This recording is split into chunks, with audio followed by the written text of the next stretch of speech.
Estimades i estimats pacients, des de l'Institut de la Màcula esperem que vostès i les seves famílies estiguin bé i que no hagin hagut de patir conseqüències personals properes a causa del Covid.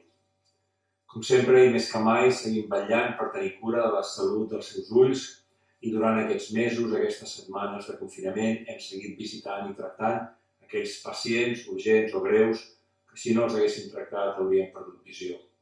Per altra banda, hem intentat demorar aquells pacients que enteníem que podíem esperar unes setmanes, sempre prenent decisions des de la màxima responsabilitat i revisant els historials mèdics cas a cas.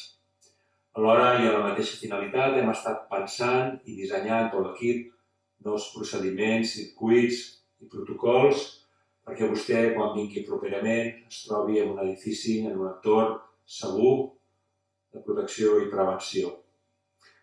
Adoptarem totes les mesures recomanades per les autoritats i pels experts i altres nostres extraordinàries.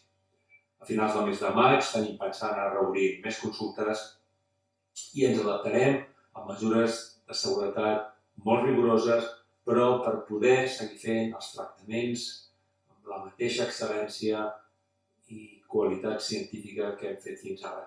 No permetrem renúncies a causa del virus. Volem seguir fent-ho bé, però de forma segura. I ho farem. Rebi una afectuosa abraçada, esperem veure'l ben aviat i aquí trobarà tot l'equip de l'Institut, tot l'equip de professionals esperant.